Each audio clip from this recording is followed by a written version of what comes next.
Sa panahon ng mabilis na impormasyon at kaliwat kanang balita, kailangan mo ng isang channel na mapagkakatiwalaan, diretsyo at para sa bayan.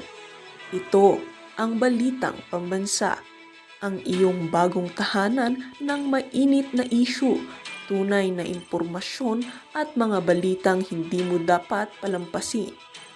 Mula sa mga trending na kaganapan sa social media hanggang sa mga seryosong isyong pambansa. Bantay kami sa bawat sulok ng bansa para sa iyo. Hindi lang basta chismis, kundi validated news, mga impormasyon na may batayan at mga kwento ng tunay na buhay Pilipino. At kung gusto mong laging nauuna sa kaalaman, huwag kalimutang mag-like, mag-share at higit sa lahat, mag-subscribe. Dahil sa Balitang Pambansa, balita mo, boses mo, bayan natin ito.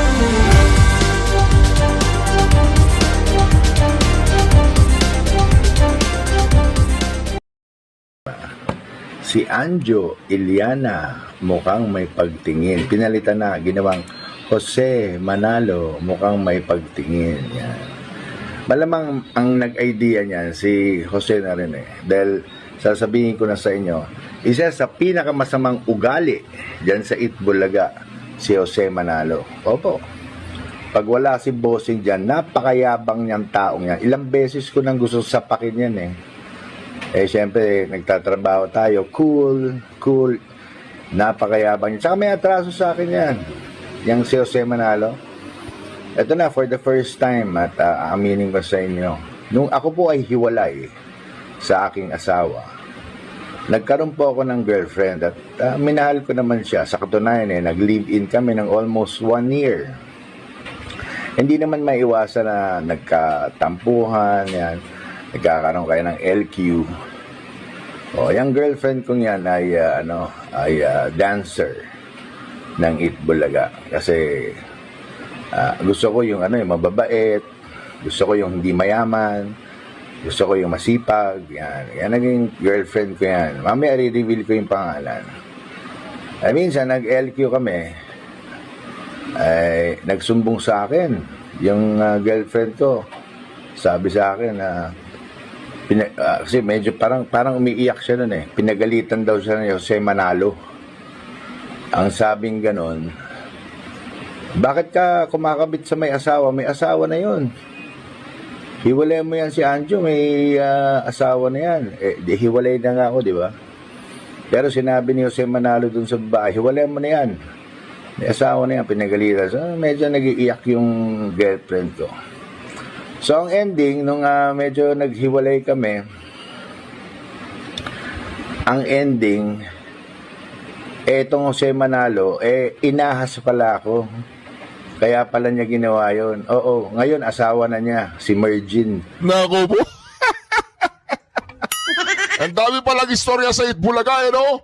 Hindi, si Anjo Iliana po ang sasabi o magbubunyag lahat po ng behind the scene ng Itbulaga, ha? Ito, hintayin po ninyo si Vic Soto tsaka si Joey De Leon, susunod na. Susunod na, meron pa nga akong nakitang picture mga ka-reaction eh. Mamaya ako ipapakita yung picture, hindi ko po alam kung totoo yun o hindi.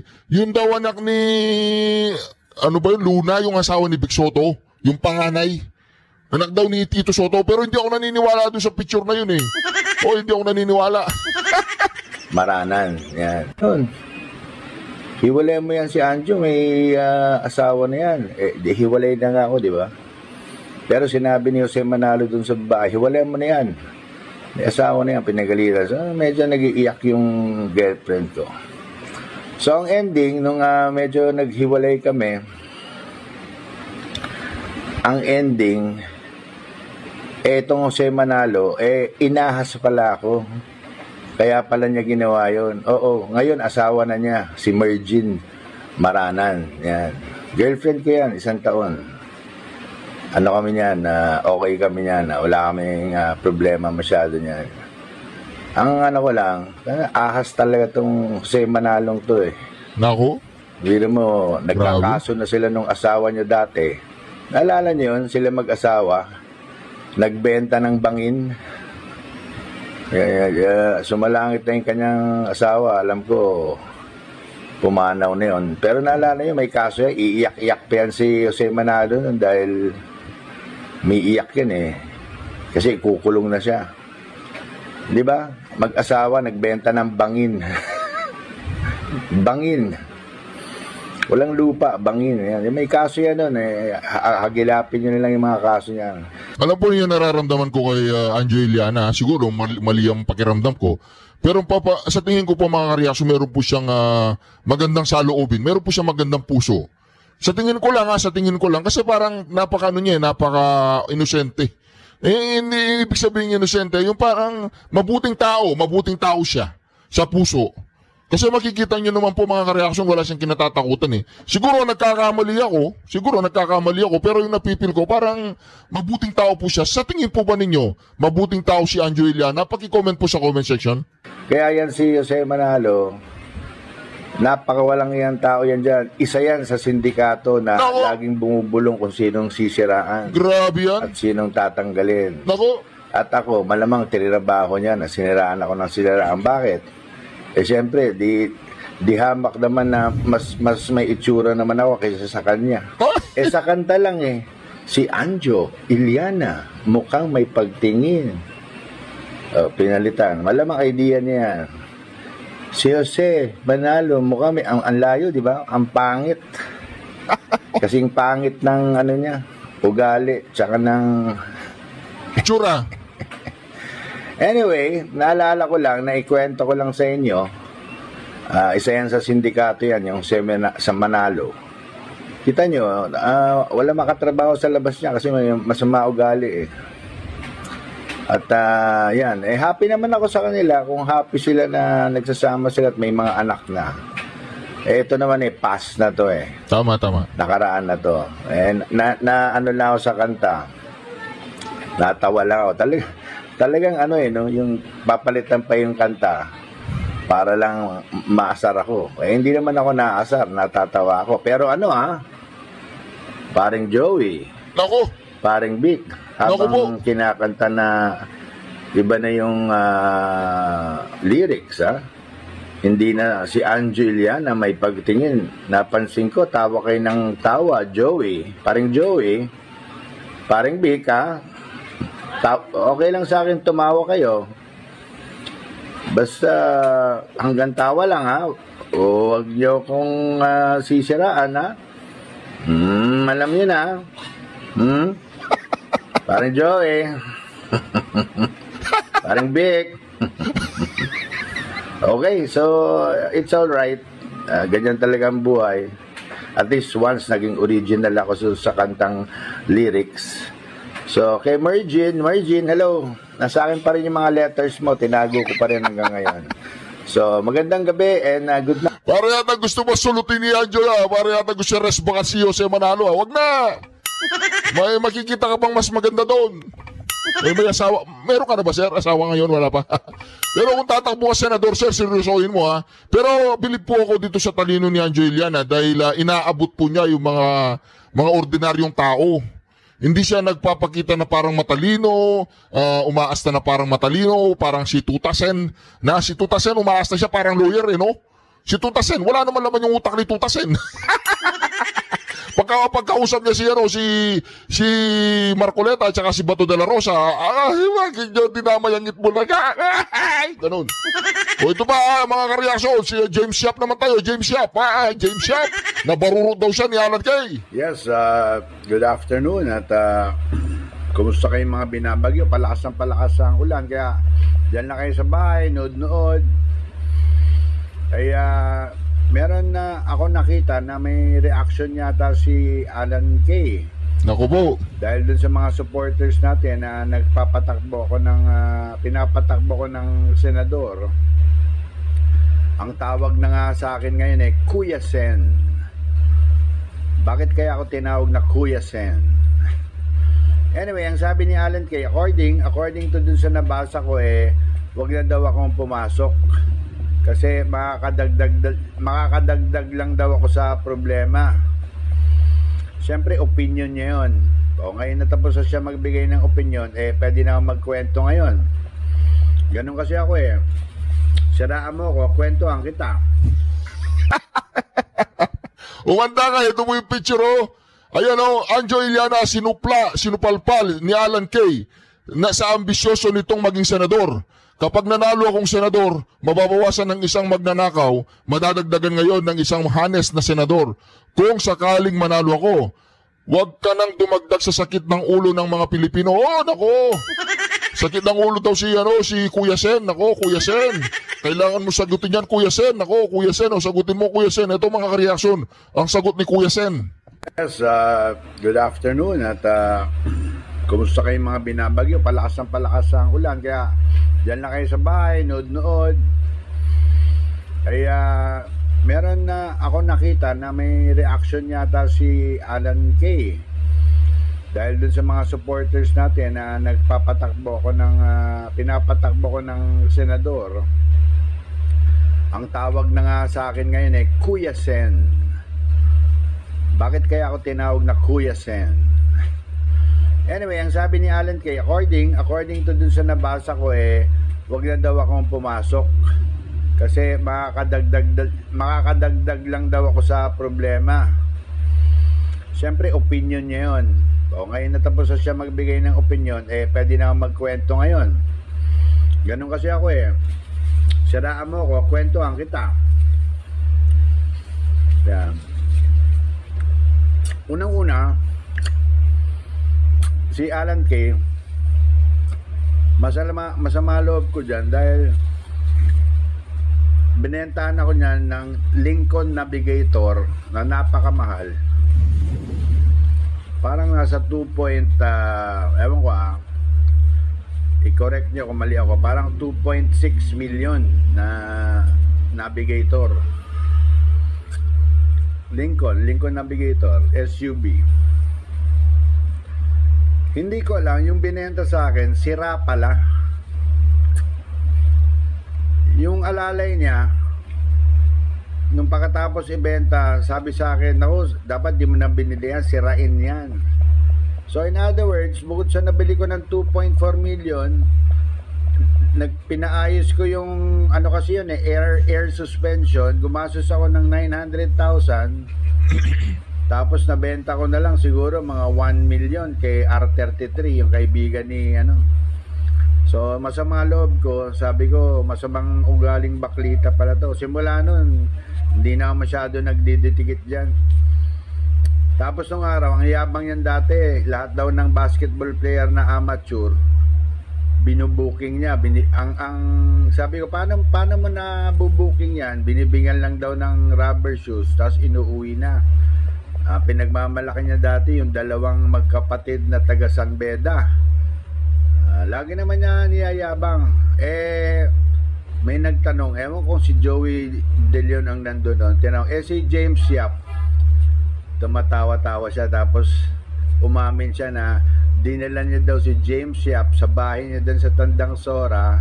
Nako? Binigyan lang ng magandang rubber shoes, na booking na niya. Ayan, James Yap, galing kay Alan Kay yan, na booking ka na daw ni Alan Kay. Sa kanya mo tanungin, siya yung nagkikwento Nako po. Wala, baka nagyayabang lang yon. Pero pag mga ganon, dapat yun hindi na kinikwento, di ba?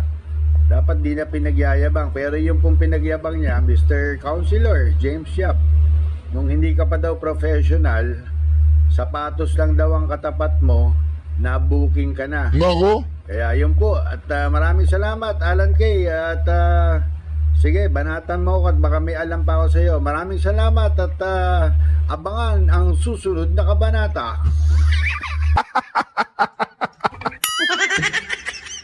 Wala mo tayong magagawa mga kareaksyon. Si Joey Iliana, si Kuya Sen ay talagang all out war na mga kareaksyon. O pati itong si Big Soto at saka itong si Joey De Leon, nawarningan ha. Palagay ko hindi pa titigil ito mga kareaksyon dahil maraming kumakana no? O di ba? Siguro napapanahon na para malaman niya na ang totoo. Ay, ito na naman. Ano po kaya ito totoo na to? Alright, tuloy. kung bakit may samaan ng loob kay Tito Vicente Soto.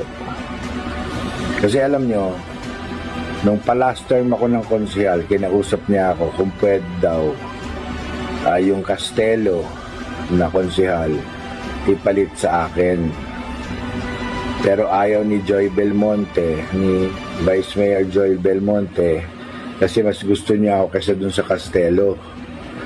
Ang usapan kasi nila, pag naging konsehal si Castelo, aatras na, wala nang kalaban ng kanyang Vice Mayor na si Gian Soto.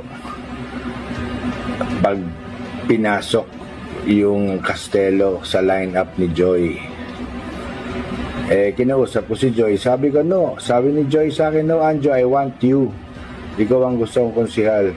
Nung kinausap ko si Tito Sen, minura ako ni Tito Sen, sabi sa akin, PI mo, ganyan-ganyan. Hindi na ako nakipagtalo kasi sabi ko nga, kasama ko sa Itbulaga. Sige, ano na lang ako, tatrabaho na lang ako sa Itbulaga. Yung pangalawang kasalanan sa akin ni Tito Soto, na tinuring ko siyang kapatid, minsan nga tinuturing ko siyang ama, nung binakbakan ako ni Raffy Tulfo. Yung mga kasinungalingan ni Raffy Tulfo, nung ako po Tulfo, yung kapatid ko naman yan tinulpo, hindi naman ako nandun lang ako Mas sikat lang kasi ako sa kapatid ko, kasi kaya ako ang diniin ni Raffy Tulfo. Din yung eskwelahan sa Lucena, na mali-mali ang bintang, mali-mali ang pinalabas, camera kami. Pero kung papanoorin mo mabuti, kinuwartahan lang kami ni Raffy Tulfo. Ang sama ng loob ko noon, kasi hindi man lang ako tinulungan nitong Tito Soto. Anong klaseng kaibigan yun? Mabuti pa si Tony Tobera, tinanong ako, Anjo, ano yun? Sabi ko, wala yun sir, mga invento lang nila yun. Totoo naman ang sinasabi ko, anong sasabihin ko? May papeles yung building namin, lumipat lang kami ng location, kaya natagalan yung the school was legal. Na late lang yung pero pinalabas ni Tulfo, illegal. O sayang yung mga estudyante pinag-aaral namin ng libre. Ano nangyari? Wala na ng eskwela, nagsarado na. Imbis na makatulong kami, ganun kasama ang ugali ng Raffy Tulfo. Kumita lang. Mga reaction, marami pa po. Ito po, panoorin po natin ito. Anjo Iliana, nakakasuhan na ni Tito Soto. Naku po, ito na nga.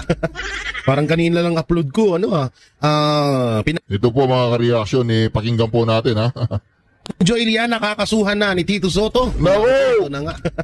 Parang kanina lang upload ko, pinangalanan na yung kabit na tinutukoy ni Anjo Iliana. Ngayon, si Anjo Iliana nakakasuhan naman na. Naku po. Dati ito, Anjo Iliana, binara si Auntie Claire. Naku! Si Auntie Claire kay Anjo Iliana. So kakasuhan din ba ni Auntie Claire si Anjo Iliana? Naku po. Kaso-kaso na to. So syempre, alam naman na natin yung pinagmulan.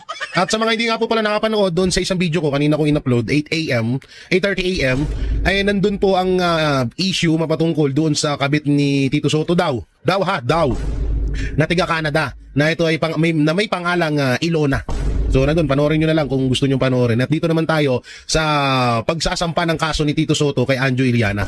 Mapatungkol dito sa pasabog at matinding revelasyon dito sa box reveal sa kabit ni Tito Soto. Pero ang talagang ko dito, itong pambabara ni Anjo Iliana kay Auntie Claire. Ito talaga yung hinanap ko dito. O mamaya nyo, papanoorin ho natin mamaya lamang. So syempre, maiba naman tayo bago muna tayo mapunta doon. Dito muna tayo mapunta sa sinabi ng isa sa mga artista na si Dennis Trillo na sana dinonate na lang natin yung mga binayad natin sa tax. Totoo naman, no?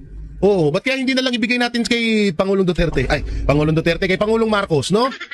Alam ba, magbabayad tayo ng tax. Dapat inaabot na natin rekta kay rekta na sa bank account ni Marcos Jr. Tama! O kaya ni Martin Romualdez, no? Para maganda. Diba?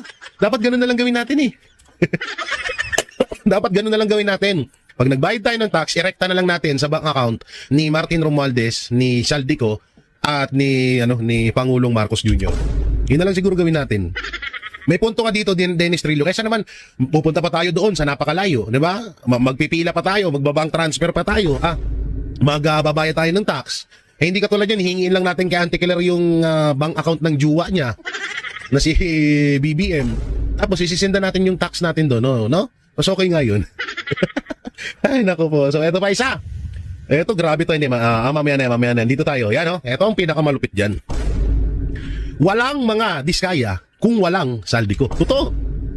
Walang saldiko kung walang Martin Romualdez. At etong pinakamalupit. Walang Martin Romualdez kung walang Bongbong Marcos Jr.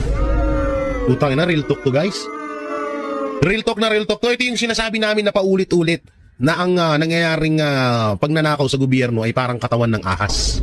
Ang ulo ng ahas na yon, ang ulo ng nakawan sa Pilipinas ngayon ay ang Malacanang at ang Kongreso. Ang katawan nito ay DPWH at ang buntot nito ay ang mga kontraktor. Yan ang totoo. Katulad lang ho nito. Walang mga diskaya kung walang saldiko. Walang saldiko kung walang Martin Romualdez at higit sa lahat walang Martin Romualdez kung walang Bongbong Marcos. Ubo pa more. Napakaliwanag ho nito, no? Nung ipinapakita natin dito, mga banateros, mga kabiyaya.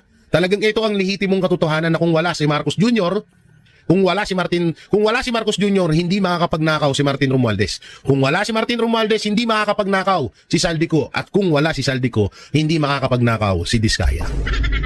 Sino kaya gumawa nito? Ang galing nito, palakpakan natin, ha? Ayos to, ha? O kayo ba, mga banateros? Hindi ba, sumasang-ayon ba kayo dito sa litratong ito? Ako, 101%. Sumasang-ayon po ako dito, motherfucker. At eto ba, meron ba tayo dito? Eto, sabi niya, hanggang ngayon, madalas pa rin akong nakikipag-usap sa aking ama. Ay, grabe ka na talaga, Marco.